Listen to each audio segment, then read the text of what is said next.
Hello বন্ধুরা, সবাই কেমন আছেন? আশা করি ভালো আছেন। তো আমিও ভালো আছি। তো দেখেন আপনারা আমার সাথে কে আছে বর্তমান, রাকিব দা।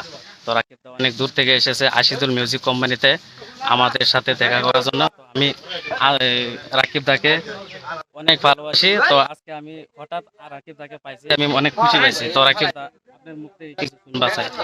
আপনি অ্যাকচুয়ালি আসার বহুত বেশি ভালো লাগছে। আমি আগে পরে ওয়াইসি যদি এই জায়গাটা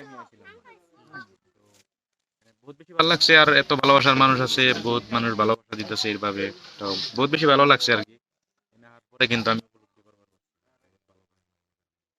আচ্ছা, তো আপনি এখানে আসার পরে মানে অনেক ভালো লাগছে নাকি? ভালো লাগছে আর কি। মানুষগুলা অনেক ভালো লাগছে। আশিদুল মিউজিক কোম্পানিতে আইছেন, কিরকম লাগছে আপনার? হ্যাঁ, ওগো ভিডিও তো আগে তিনি দেওয়া হয়। আমি প্রথমে ভাবছিলাম যে ওরা বোধহয় বাংলাদেশের। তারপরে নাঙ্গো আসামের বিলাগও পাইছি আর কি। তারপরে কথা হয় মেলা দিন ধরে, কিন্তু সময়ের অভাবে হয়তো ই হয় না। তো এনে তার মানে মহিবুল ভাই এসে, সিঙ্গার মহিবুল ভাই। তো ওর গান গান বানাবো স্টুডিওতে। তো গাইস, আপনারা জানেন যে আমি নতুন কন্টেন্ট, নতুন কন্টেন্ট। তো আমার লগে রাকিব দা বর্তমান ইতিমধ্যে আছে ভিডিওর মধ্যে। কি কইতাছে আপনারা শুনতে পারতাছেন। আরেক কথা, রাকিব দা আমার বিগ ফ্যান। আমার আমি উনির ফলোয়ার।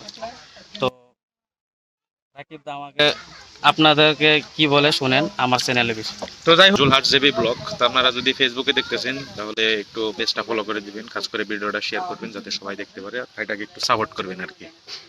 তো আপনাদের সাপোর্ট চাই, আপনাদের ভালোবাসা চাই। আমি যখন ইউটিউব চ্যানেল শুরু করছি তখন এই রাকিবদার ভিডিও দেখে আমি শুরু করছি। রাকিবদার এদিকে আমরা ইন্সপিরেশন হয়েছি, আর আশিদুল মিউজিক কোম্পানি এটা দেখে আরও ইন্সপিরেশন বেশি হয়েছি। আর রাকিবদা আমার বিগ ফ্যান, এটা আপনারা সবাই জানেন। আর আপনাদেরও যদি বিগ ফ্যান হয়ে থাকে, সবাই রাকিবদাকে সাপোর্ট করবেন, ভালোবাসা দেবেন। ধন্যবাদ। তো ধন্যবাদ।